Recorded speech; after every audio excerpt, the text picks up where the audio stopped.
우리는 바울 사도가 예수 믿는 그리스도인들을 박해하고 잡아다가 옥에 가두고 죽이기까지 한 인물이라는 것을 너무나도 잘 알고 있습니다. 스데반의 순교와 그리고 예루살렘에 있는 교회의 큰 박해로 인해서 믿는 자들이 이제 뿔뿔이 흩어지면서 복음의 말씀을 전하기 시작합니다. 그 중에 빌립이 사마리아 성에 내려가서 하나님 나라와 민 예수 그리스도의 이름에 관해서 전해요. 그러자 이 빌립의 말도 듣고 또 빌립을 통해서 나타나는 그 표적도 보고 그래서 이제 한 마음으로 빌립의 말을 듣던 모든 사람들이 빌립의 말을 따르며 남녀가 다 믿고 세례를 받게 됩니다. 근데 주의 천사가 갑자기 빌립에게 말합니다. 너는 예루살렘에서 가사로 내려가는 광야 길을 따라 남쪽으로 가거라, 이렇게 말해요. 그래서 빌립이 주의 천사의 말을 듣고 일어나 가다가 에디오피아 여왕 간다게의 국고를 맡은 고위관리인 네시를 만나게 됩니다. 이 사람이 예루살렘에 예배드리러 왔다가 자기의 본국 에디오피아로 돌아가는 길이었습니다. 근데 그는 자기의 수레를 타고서 선지자 이사야의 글을 읽고 있던 중이었어요. 근데 성령이 빌립더러 저 수레로 가까이 다가가거라, 이렇게 말씀하시는 겁니다. 그래서 빌립이 달려가서 들으니까 선지자 이사야의 글을 읽던 중이었어요. 이것을 듣고선 빌립이 물어봅니다. 읽는 것이 이해가 됩니까? 에디오피아 내시는 하나님의 뜻을 올바로 이해하고 그리고 그 하나님의 말씀을 이해하고자 하는 간절한 소망을 가지고 지도해 주는 사람이 없으니 어찌 내가 깨달을 수 있겠습니까? 이렇게 말하면서 빌립을 청하여 자기 수레에 같이 올라앉으라, 이렇게 권합니다. 내시가 읽은 성경 구절은 이사야서 53장 7절 8절이었습니다. 그가 곤욕을 당하여 괴로울 때도 그의 입을 열지 아니하였으며 마치 도수장으로 끌려가는 어린 양과 털 깎는 자 앞에서 잠잠한 양같이 그의 입을 열지 아니하였도다. 그는 곤욕과 신문을 당하고 끌려갔으나 그 세대 중에 누가 생각하기를 그가 살아있는 자들의 땅에서 끊어짐은 마땅히 형벌받을 내 백성의 허물 때문이라 하였으리요. 이 구절이었습니다. 네시가 빌립에게 물어봅니다. 이 말은 이사야 자신을 두고 한 말입니까? 아니면 다른 사람을 두고 한 말입니까? 이렇게 물어봐요. 그러자 빌립은 이 성경 말씀으로 또 시작하여 고난받는 종이 바로 예수 그리스도이심을 가르치면서 그리스도의 고난과 부활에 대해서 자세히 증거하면서 복음을 전합니다. 그리고 예수를 구주로 영접하고 세례를 받음으로 기독교로 개종할 것을 권해요. 그러니까 네시가 내가 세례를 받으면 무슨 꺼리낌이 있느냐, 이렇게 말하면서 자발적으로 세례를 받습니다. 네시가 세례를 받고 빌립과 함께 이제 물에서 올라오는데 주의 영이 빌립을 기적적으로 다른 장소로 이동시킵니다. 근데 네시는 구원의 감격에 너무 기뻐하며 감격해서 빌립이 성령에 이끌려 간 것도 모르고 그의 길을 계속해서 갑니다. 이후 빌립은 아소도에 나타나 여러 성을 지나다니며 복음을 전하고 가이사랴에 이르게 돼요. 그리고 이곳에서 빌립은 정착하여 일생을 보내며 오고 가는 많은 전도자를 접대하고 복음을 전파하게 됩니다. 근데 바울이 교회를 파괴하면서 집집마다 돌아다니고 믿는 남녀를 다 끌어다가 옥에 넘기는 이 박해로 인해서 7 집사 중 한 명이었던 빌립이 흩어져서 사마리아로 내려간 거잖아요. 그리고 사마리아에서 성령의 능력으로 많은 남녀 무리를 예수께로 인도하고 그리고 에디오피아 내시를 구원하는 하나님의 도구로 이제 사용되어집니다. 그리고 가이사랴에까지 이르게 돼요. 근데 빌립이 이곳에 정착한 이후 20여 년이 흐른 후에 바울 사도가 마지막으로 예루살렘을 방문하는 과정에서 자기가 교회를 파괴할 때 흩어졌던 그 빌립, 전도자 빌립, 7 집사 중에 한 명이었던 그 빌립의 집에 머무르게 되는 겁니다. 이렇게 박해로 인해 흩어진 사람들에 의해서 예수 그리스도가 증거되며 전파되어지는 가운데 바울은 예수 믿는 자들을 남녀를 막론하고 결박하여 예루살렘으로 잡으려고 공문을 가지고 다메섹으로 갑니다. 바울 사도는 얼마 후에 자신에게 일어날 그 운명도 모르고 자신이 예수 믿는 이단들을 잡아서 처벌할 수 있다는 나름대로의 정의감과 그리고 기대를 갖고 위협과 살기를 띠며 기세등등하게 다메섹 길을 갑니다. 근데 그렇게 가던 도중에 다메섹에 이제 가까이 이르게 돼요. 근데 갑자기 하늘로부터 빛이 바울을 둘러 비추게 되는데 바울은 그 즉시 꼬꾸라져 땅에 엎드러지게 됩니다. 그때 음성이 들려옵니다. 사울아 사울아 내가 왜 나를 괴롭히느냐. 자, 바울이 당신은 누구십니까? 이렇게 묻습니다. 나는 내가 핍박하는 예수다. 이런 대답이 들려오게 됩니다. 이 시간 이후로 바울은 개종하여 예수님을 영접하게 돼요. 그리고 주님께서 주의 이름을 이방인과 임금들과 그리고 이스라엘 자손들에게 전하기 위해서 택한 주의 그르신 사도 바울로 사용되어지게 됩니다. 여러분, 이 이야기를 들으면서 놀랍지 않습니까? 예수 믿는 자들을 박해하고 옥에 가두고 처형하는 데 주동자였던 바울. 스데반의 설교를 듣고서도 스데반을 죽이는 것에 찬성하며 그의 죽음을 당연하고 그리고 정의롭게 여겼던 바울을 한번 생각해 보십시오. 이런 바울이 예수를 믿을 거라고 누가 생각이라도 했겠습니까? 이런 바울이 유대교를 버리고 기독교인이 되어 이방인과 임금들과 이스라엘 자손들에게 주의 이름을 전하는 사도가 되었고 13권의 성경을 써서 기독교 교리를 체계화하고 그리고 유대인의 박해 속에서도 끝까지 복음을 전하다가 순교자가 될 거라고 어느 누가 생각할 수가 있었겠습니까? 오죽하면 바울이 예루살렘에 가서 제자들을 사귀고자 할 때 제자들이 다 두려워하여 사도 바울이 예수 믿었다는 것을 믿지 않았을 정도였습니다. 사도 바울과 같은 이런 사례들이 어찌 성경 속에서만 있겠습니까? 제자들에 의해서 복음이 전파되어진 이후에 지금까지 그리고 앞으로도 하나님께 순종하지 않고 도리어 자신들의 지식을 끝까지 고집하기 때문에 복음을 증오하고 예수님을 믿는 사람들을 박해하고 또 자신들의 죄의식에 대한 반작용으로 기독교의 진리를 미워하며 교회를 비난하는 사람들이 되고 그리고 자신들의 탐욕을 이루려고 하기 때문에 많은 우상을 섬겼던 사람들이기 때문에 절망적으로 보일 수밖에 없었던 사람들이었습니다. 근데 이 절망적으로 보였던 그 사람들이 예수를 믿고 나서 주님의 말씀을 실천하며 주님의 사랑을 삶으로 보여주는 많은 사람들이 있어 왔으며 그리고 지금도 있고 앞으로도 계속해서 이런 사람들이 나타나게 될 것이라는 것을 우리는 생각해 볼 수 있습니다. 여기서 우리는 절망이 아니라 희망을 품게 되고 위로를 받게 됩니다. 하나님의 역사하시는 이런 구원을 볼 수만 있다면 우리는 복음을 거역하는 많은 사람들뿐만 아니라 이스라엘을 향해서도 위로를 받으며 소망을 품을 수가 있는 것입니다. 유대인들은 하나님께 열심히 있었으나 올바른 지식을 따른 것이 아니었습니다. 그들이 하나님께 대해 열심히 있는 것은 사실이었지만 그 열심은 바른 지식에서 나온 것은 아니었습니다. 유대인들은 하나님의 의를 모르고 자기 의를 세우려고 힘써 하나님이 정하신 의롭게 되는 방법을 그들은 따르지 않았습니다. 그들은 메시아를 애타게 기다렸지만 막상 메시아가 오시자 자신들이 상상하고 바랐던 그 메시아와는 전혀 다른 모습으로 오신 그 메시아를 거부했습니다. 유대인들은 복음을 거부했고 오히려 증오하며 예수를 믿는 사람들을 박해했습니다.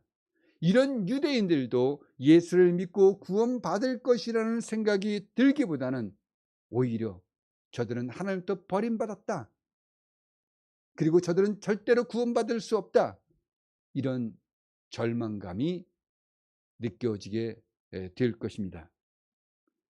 그런데 절망은 없다는 것입니다. 왜냐하면 접붙이실 능력이 하나님께 있기 때문입니다. 바울과 같은 사람도 변화시켜서 하나님이 사용하시는데 조상들로 말미암아 사랑을 입은 자인 이스라엘이기 때문에 이스라엘도 접붙임을 받을 수 있다는 소망을 가질 수가 있다는 거예요. 그래서 바울 사도는 28절에서 복음으로 하면 그들이 너희로 말미암아 원수된 자요 택하심으로 하면 조상들로 말미암아 사랑을 입은 자다, 이렇게 말합니다. 유대인들은 복음을 거부하며 하나님과는 원수지간이 되었습니다. 그러나 유대인들이 믿지 않음으로 인해 하나님과 원수지간이었던 이방인들에게 복음이 전해지게 되고 이방인들이 믿어 구원에 이르게 되었습니다. 유대인들은 복음을 배척했습니다. 그렇지만 하나님께서는 유대인의 불순종을 사용해서 하나님과는 아무런 관계가 없었던 이방인들이 구원을 받도록 하셨던 것입니다. 이렇게 하나님과 원수지간이었던 이방인들을 구원하시겠다는 하나님의 언약이 실현된 것입니다. 그렇다면 이방인을 구원하시겠다는 하나님의 언약을 봅시다. 창세기 26장 4절입니다. 내 자손을 하늘의 별과 같이 번성하게 하며 이 모든 땅을 내 자손에게 주리니 내 자손으로 말미암아 천하 만민이 복을 받으리라. 창세기 28장 14절입니다. 내 자손이 땅의 티끌같이 되어 내가 서쪽과 동쪽과 북쪽과 남쪽으로 퍼져나갈지며 땅의 모든 족속이 너와 내 자손으로 말미암아 복을 받으리라. 아브라함의 자손으로 말미암아 천하 만민이 복을 받으리라고 하셨습니다. 이렇게 아브라함의 자손들을 통하여 이방인들을 구원하시겠다는 약속이 실현되어져 이방인도 구원을 받게 된 것입니다. 하나님의 언약이 이방인에게서 이렇게 이루어졌다면 하나님의 언약 안에 있는 이스라엘에게 하나님의 언약이 성취되어지리라는 것은 의심할 여지가 없죠. 하나님의 언약 안에서 이방인이 구원을 받게 되었다면 하나님께서는 조상들과 맺은 언약을 신실하게 실천해 가시는 분이기 때문에 이스라엘도 구원을 받게 될 것이라는 것입니다. 그 얘기가 그 조상들에게 주신 이스라엘의 구원에 대한 조상들과의 언약으로 인해 하나님의 사랑을 입은 이스라엘이기 때문에 하나님의 은혜 안에서 거룩한 백성이 될 수 있다고 이 사도 바울이 지금 말하고 있는 거예요. 이스라엘이 구원받을 수 없는 사도 바울의 말을 다시 한번 봅시다. 택하심으로 하면 조상들로 말미암아 사랑을 입은 자다. 이스라엘이 고집했던 율법의 행위로 말미암는 구원이 아니라 택하심으로 하면 조상들로 사랑을 입은 자라는 것입니다. 이 말씀은 하나님께서 이스라엘의 구원을 조상들에게 약속하셨던 말씀을 떠올리게 합니다. 누가복음 1장 70절에서 75절에 이렇게 기록되어 있습니다. 이것은 주께서 예로부터 거룩한 선지자의 입으로 말씀하신 바와 같이 우리 원수에게서와 우리를 미워하는 모든 자의 손에서 구원하시는 일이라. 우리 조상을 긍휼히 여기시며 그 거룩한 언약을 기억하셨으니 곧 우리 조상 아브라함에게 하신 맹세라. 우리가 원수의 손에서 건지심을 받고 종신토록 주의 앞에서 성결과 의로 두려움이 없이 섬기게 하리라 하셨도다. 이 누가복음의 말씀은 창세기 22장 16절에서 18절의 말씀을 영적으로 해석한 것입니다. 그래서 영적인 이스라엘이 믿음으로 말미암아 죄와 사망으로부터 건짐을 받는다는 내용이에요. 우리 다 함께 한번 창세기 22장 16절에서 18절의 말씀을 읽어보겠습니다. 이르시되 여호와께서 이르시기를 내가 나를 가리켜 맹세하노니 내가 이같이 행하여 내 아들 내 독자도 아끼지 아니하신즉 내가 내게 큰 복을 주고 내 씨가 크게 번성하여 하늘의 별과 같고 바닷가의 모래와 같게 하리니 내 씨가 그 대적의 성문을 차지하리라. 또 내 씨로 말미암아 천하 만민이 복을 받으리니 이는 내가 나의 말을 준행하였음이니라 하셨다 하니라. 이 언약에서 대적의 성문을 차지하리라는 말씀을 영적으로 한번 살펴보겠습니다. 자, 아브라함의 영적 후손들이 누구겠습니까? 유대인이든 이방인이든 예수를 자신의 그리스도 믿는 모든 성도들이 바로 아브라함의 영적 후손들입니다.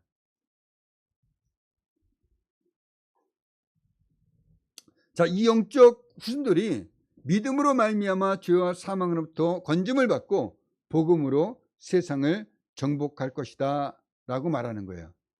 하나님은 하나님이 하신 언약에 신실하신 분이십니다. 그러니 아브라함과 맺은 언약을 반드시 성취하셔서 이스라엘을 구원하실 겁니다. 이렇게 이스라엘의 조상인 아브라함과 맺은 하나님의 언약으로 인해서 이스라엘은 믿음으로 구원을 받도록 사랑을 입은 자다라고 말씀하고 있는 거예요. 자, 행위가 아닙니다. 하나님의 은혜입니다. 하나님의 택한 백성들을 향한 하나님의 사랑입니다. 또 이사야서 59장 20절에서 이렇게 말씀하세요. 여호와의 말씀이니라 구속자가 시온에 임하며 야곱의 자손 가운데서 죄가를 떠나는 자에게 이 말이라. 이 말씀은 이사야 선지자의 입을 통해서 온 이스라엘의 구원을 말씀하시는 거예요. 이렇게 성경에는 이방인의 구원과 더불어 이스라엘의 구원에 대해서 족장들을 통해서 선지자를 통해서 하나님께서 약속하셨기 때문에 이방인의 구원이 이루어졌어요. 그리고 하나님의 택한 백성들을 향한 이 사랑도 이방인의 구원이 이루어졌기 때문에, 그 언약이 이루어졌기 때문에 하나님을 택한 백성들을 향한 사랑은 반드시 조상들과의 언약을 통해서 이루어질 것이라는 것입니다. 그래서 이스라엘의 구원은 반드시 성취되어질 때가 온다는 것입니다. 하나님은 언약을 성취하시는 분이십니다. 그렇다면 이스라엘을 구원하시겠다는 언약이 성취된다는 것은 하나님의 말씀이 불변하다는 거예요.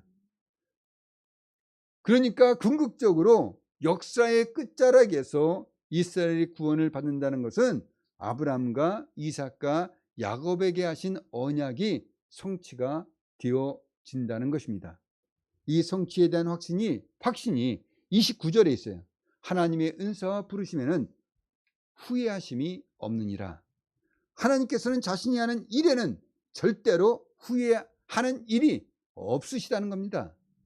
그렇다면 하나님께서 이방인들을 구원하시는 일뿐만 아니라 궁극적으로 이스라엘의 구원, 지금은 구원을 받지 못해서 영원한 생명에서 벗어나 하나님과 원수된 상태가 되어 있지만은 이스라엘의 조상들에게 하신 그 언약과 영원하신 선택의 목적은 변할 수가 없는 거예요. 여러분 한번 생각해 봅시다. 하나님께서 이스라엘을 하나님의 백성이 되도록 불러주셨어요. 그 불러주셔서 하나님의 주신 은사, 하나님의 그 은혜들이 얼마나 많이 있습니까? 그렇지 않습니까? 우리가 출애굽의 이야기뿐만 아니라 그 여리고로 가는 과정들, 그리고 우리가 사무엘 상하, 열왕기 상하, 역대기를 읽어가면서 하나님께서 얼마나 많은 은혜들을 부어주셨습니까? 그리고 지금은 예수 그리스도로 말미암아 구원을 받는 그런 하나님의 특별한 은혜까지 우리에게 주어져 있습니다. 자, 그러니까 하나님은 하나님의 긍휼하신 뜻에 따라 믿음도 주시고 구원도 주실 수 있는 분이에요. 하나님은 하나님의 원수였던 이방인과도 화평을 맺으셨습니다. 그래서 그들도 어떻게 했어요? 은혜로 구원을 베풀어 주셨어요. 그러니까 어둠에서 빛으로 이끄실 수 있는 분은 오직 하나님이세요. 지금은 비록 하나님과 원수가 되어 있지만은 하나님께서는 이스라엘 조상을 선택하셨어요. 그 조상들과의 언약은 결코 취소되어지지 않고 반드시 이루어질 것이라는 것을 우리는 하나님의 언약 속에서 이루어진 그 이방인들의 구원을 보고 우리는 확신할 수가 있습니다. 이런 이유로 이스라엘은 사랑을 입었어요. 더군다나 하나님의 은사 부르시면은 후회하심이 없기 때문에 하나님께서 이스라엘의 조상들을 통해서 주신 언약들은 후회하심이 없는 하나님의 목적을, 하나님의 계획을 이루어 갈 것이라는 것입니다. 선택의 영원한 목적 안에서 이스라엘에게 주신 은사와 부르심은 반드시 이루어질 것이라는 거예요. 하나님은 자신의 긍휼하신 뜻에 따라 믿음도 주시고 구원도 주실 수 있는 분이시기 때문에 하나님은 결코 후회하지 않는 이 일들을 이루어 가실 것입니다. 하나님은 후회하실 일을 할 수가 없는 하나님이십니다. 저는 여기서 여러분들에게 이런 말씀을 드리고 싶습니다. 만일 여러분들이 구원받은 것이 여러분들의 태도에 달려 있다고 생각하십니까? 그래서 여러분들이 어떤 사람을 볼 때 그들의 태도를 보고 저 사람은 구원받을 수 없는 사람이다, 구원받을 수 있는 사람이다, 이렇게 여러분 자신 스스로가 판단하고 결정하십니까? 그렇다면 사도 바울을 다시 생각해 보시기 바랍니다. 그리고 이방인들의 구원을 생각해 보십시오. 영혼 가운데 있는 이스라엘을 구원하시는 하나님을 생각해 보시기 바랍니다. 우리는 어떤 사람에게서든지 불가능을 찾아내려고 해서는 안 됩니다. 우리는 하나님의 긍휼을 입은 자이고 그래서 믿음으로 구원을 받게 되었습니다. 하나님이 우리를 부르셨기 때문에 저와 여러분들은 불가항력적인 은혜를 받았고 구원을 받아 그리스도인이 되었습니다. 그리고 구원받은 것은 우리 자신이 복음에 순종하거나 순종하지 않은 태도에 달려있는 것이 아니라 하나님의 부르심에 있다는 것입니다.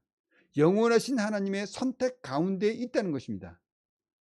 그리고 하나님께서는 저와 여러분들을 선택하신 것에 대해서 후회하지 않으십니다.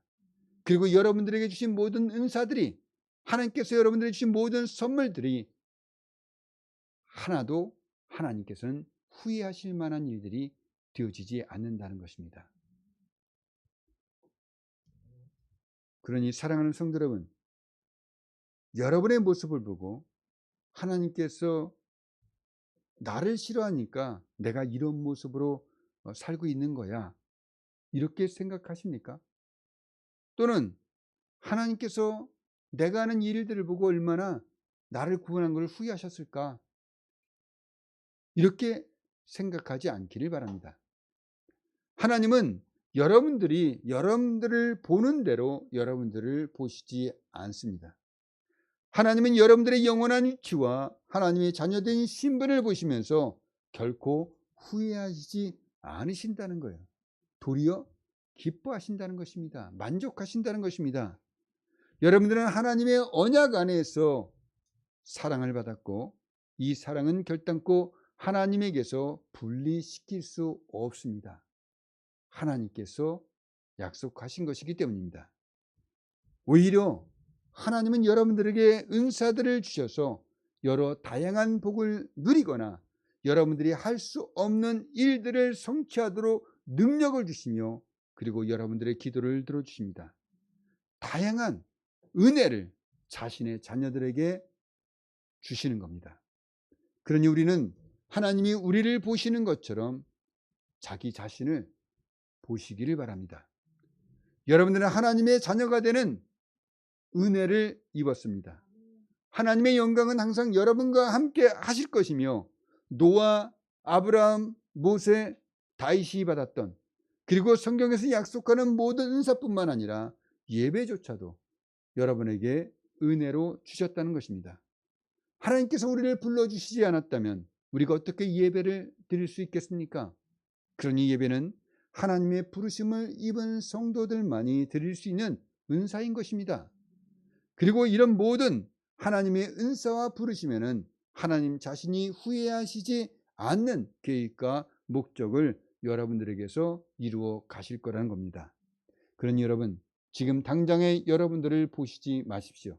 하나님의 뜻하신 계획은 여러분의 하나님의 뜻하신 계획은 하나님의 섭리 가운데 여러분들에게 나타날 것이기 때문입니다. 그리고 영원한 목적을 위해서 반드시 성취되어질 것입니다. 그러니 여러분들의 현실과 영원한 목적 속에서 하나님의 부르심을 이루는 분들이 되시기를 바랍니다. 그리고 하나님의 뜻하신 계획과 목적은 반드시 성취되어짐을 믿으십시오. 하나님은 반드시 후회가 없는 일을, 하나님이 후회하시지 않는 일들을 여러분들을 통해서 이루어 가실 것이기 때문입니다. 그러니 지금 당장에 겪게 되는 일에 마음을 두고 상황과 환경에 따라 실망하거나 분노하거나 포기되거나 위축되지 마십시오. 하나님은 바울 같은 분을 이방인의 사도로 사용하셨습니다. 바울은 자신이 예수를 믿으리라고는 전혀 상상조차 해보지 않았을 겁니다. 더군다나 이방인의 사도로서 예수님의 제자들과 같은 사도가 될 것이라는 것은 꿈조차 꾸어보지 않은 일일 것입니다. 그러나 하나님의 영원하신 설계 가운데, 그리고 하나님이 그 설계를 진행해 가는 가운데 하나님의 계획 속에서 하나님의 목적대로 바울은 사도로 쓰임받게 되었습니다. 또 바울이 교회를 파괴할 때 흩어진 자 중에 한 명인 빌립은 사마리아에서 성령께 쓰임받아 하나님의 계획을 이룹니다. 이디오피아 간다에게 국군을 맡은 내시를 구원하시는 하나님의 목적을 이룹니다. 그리고 20년이 지나서 바울이 이 빌립의 집에 예루살렘에 복음을 증거하기 위해서 가던 길에 머무르게 됩니다.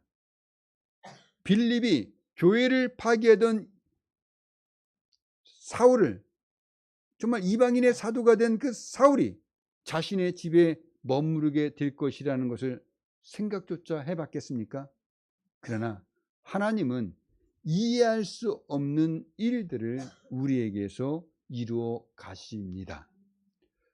우리가 보고 우리가 생각하는 대로, 우리가 판단하는 대로 되어지는 것이 아니라 하나님의 뜻하신 계획에 따라 하나님의 목적을 이루도록 되어진다는 것입니다. 야곱과 같은 속이는 자에게도 하나님께서 축복해 주셨어요. 그래서 그가 돌아오는 길에 많은 재물을 가집니다. 12자녀를 데리고 옵니다. 그리고 이스라엘의 12지파의 조상이 되어집니다. 아브라함에게는 천하만민의 복이 되게 하셨습니다. 그러니 하나님을 바라보는 분들이 되십시오. 이들 모두가 하나님께서 선택받았을 때 그들은 이 세상 속에서 큰 영향력을 줄 수 있는 사람으로, 그런 위치에서 선택받지 않았다는 것입니다. 그들은 약했고 그들의 힘은 미약했고 그리고 그들의 능력은 모자랐습니다. 그러나 하나님은 하나님의 경륜 속에서 하나님의 섭리를 이루어가면서 하나님은 그들을 하나님의 목적대로 사용하시고 필요한 은사들을 다 채워주셨다는 것입니다. 그러니 하나님을 바라보는 분들이 되십시오. 하나님의 영원한 목적을 하나님의 계획 가운데서 하나님께서 이루어 가고 계시는 중임을 깨달으시길 바랍니다. 그리고 아브라함같이, 이삭과 같이, 야곱과 같이 하나님의 영원하신 목적을 이루어가는 하나님의 은사와 부르심이 있는 후회 없는 인생이 되시기를 예수님의 이름으로 축복합니다. 기도하겠습니다.